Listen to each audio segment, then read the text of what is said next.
నమస్కారం అండి, నా పేరు Arun Reddy. Welcome to my YouTube channel Arun Reddy tech for you. So ఈరోజు వీడియో ఏంటో చూద్దామా? రైట్. సో ఈరోజు మన టాపిక్ వచ్చేసి ఇంట్రొడక్షన్ టు C++ అండి. చిన్నగా మనం C++ గురించి తెలుసుకుందాం ఈ వీడియోలో. రైట్. సో ఎలా స్టార్ట్ చేద్దామంటే ఫస్ట్ వాట్ ఈజ్ C++? అంటే ఏంటి అంటే C++ is a middle level programming language. So ఏంటిది? మిడిల్ లెవెల్ ప్రోగ్రామింగ్ లాంగ్వేజ్ అంటారా అండి దీన్ని. Developed by Bjarne Stroustrup. Bjarne Stroustrup's. Okay. So J సైలెంట్గా ఉంటుంది. సో ఇక్కడ చూడొచ్చు. ఓకే, ఎవరైతే డెవలప్ చేశారో అతని ఫోటో ఇక్కడ ఇచ్చాను చూడండి. ఓకే. సో ఎప్పుడు స్టార్ట్ చేశారు అంటే starting at 1979. Okay, 1979 and at Bell Laboratory. So Bell ల్యాబొరేటరీలో ఇది డెవలప్ అయింది. సో మరి will C++ run on different platform. So వేరే ప్లాట్ఫామ్ పైన రన్ అవుతుందా అంటే మీకు డిఫరెంట్ ఓఎస్ ఉందనుకోండి, అప్పుడు రన్ అవుతుందా అంటే వరి అవ్వాల్సిన అవసరం లేదండి. C++ runs on variety of platforms such as Windows, max OS and various versions of Unix. Okay, so even different versions of Unix it will work. Okay, so Windows లో అయినా మ్యాక్ ఓఎస్ అయినా మీకు Unix అయినా అది work అవుతుంది. Right. So C++ is extension of C programming అంటే అవునండి. Right. So C++ is extension of C programming language with OOPS programming concept. So OOPS program concept కొద్దిగా యాడ్ చేసామంటే Cలో. ఓకే. సో మనం ఇలా కూడా అనొచ్చు, we can say C++ is a superset of C programming, లేదా C programming is a subset of C++ అనొచ్చు. ఎందుకంటే Cలో ఉన్నవన్నీ ఇక్కడ కూడా సపోర్ట్ చేస్తాయి కాబట్టి. Okay, with additional implementation of object oriented concepts. Right. So next features. First C language compatibility అంటే yes, Cలో ఉన్న ఫీచర్స్ అన్నీ C++లో వర్క్ అవుతాయి కాబట్టి C లాంగ్వేజ్ కంపాటబిలిటీ ఉంది. రైట్. పోర్టబుల్ అంటే ఎస్. ఓకే, ఒకటే ప్లాట్ఫామ్లో కాదు, టెక్స్ట్ ఎడిటర్ యూజ్ చేసి డిఫరెంట్ ప్లాట్ఫామ్స్లో కూడా మనం దాన్ని వర్క్ చేయొచ్చు. Right.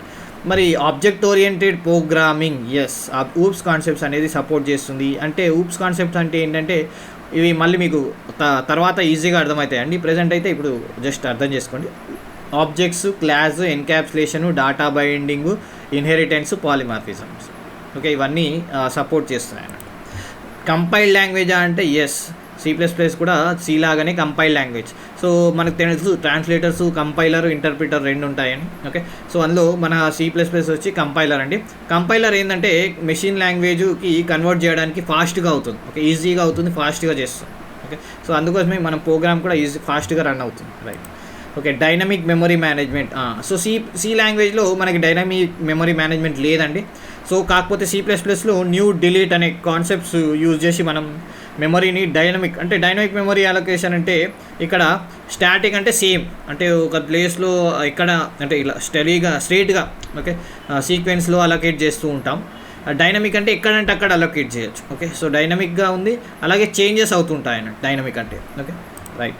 So applications of C, ఏమేం అప్లికేషన్స్ క్రియేట్ చేయొచ్చు అంటే of course operating system programmings, Linux based ఓఎస్లో మనం C++ ప్రోగ్రామింగ్ కోడింగే వాడామండి. ఓకే. సో అలాగే బ్రౌజర్స్, క్రోము, ఫైర్ ఫాక్స్లో కూడా మన C++ కోడింగే వాడారు. ఓకే. సో ఇక్కడ చూడండి, C++ finds varied usage in application such as. Okay. So ఆ కోడింగ్ అనేది అక్కడ కూడా వాడారు అన్నట్టు. ఓకే.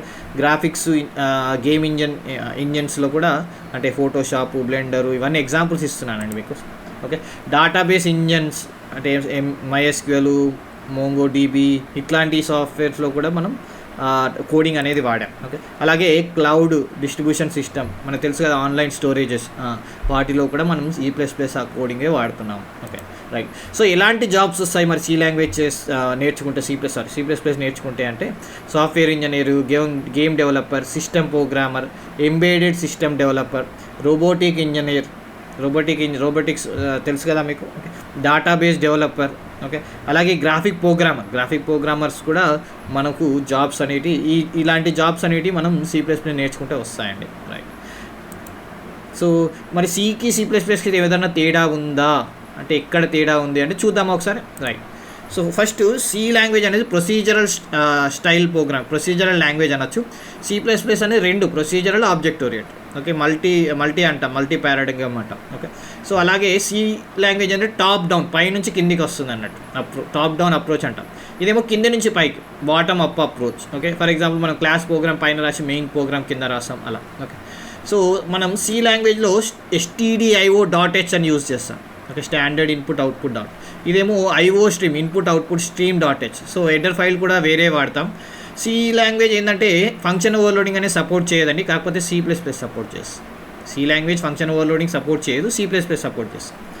అలాగే మనం సి లాంగ్వేజ్లో ఫంక్షన్స్ స్ట్రక్చర్స్లో యూజ్ చేయలేం, కాకపోతే ఇక్కడ ఫంక్షన్స్ని స్ట్రక్చర్లో యూజ్ చేయొచ్చు. సో అలాగే మనం ప్రింట్ ఇవ్వడానికి, ఇన్పుట్ అవుట్పుట్ ఇవ్వడానికి స్కాన్ఎఫ్, ప్రింట్ఎఫ్ వాడతాం.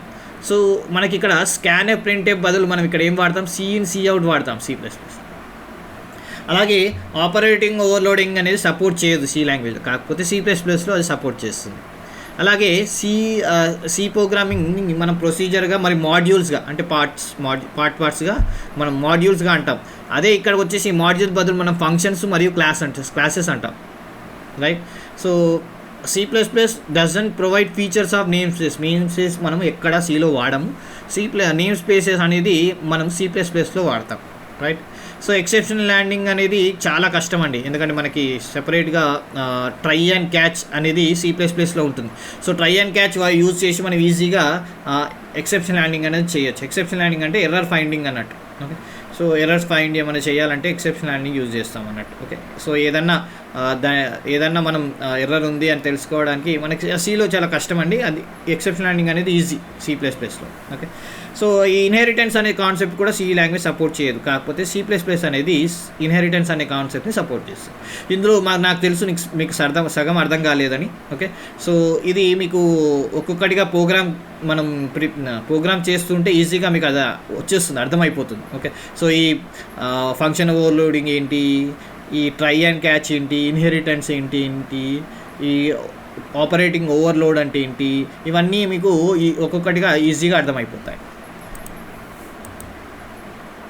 సో ఫ్రెండ్స్, చూశారు కదా వీడియో. ఈ వీడియో కనుక మీకు నచ్చినట్లయితే తప్పకుండా ఈ వీడియోని లైక్ చేయండి, షేర్ చేయండి, నన్ను సపోర్ట్ చేయండి. Thank you.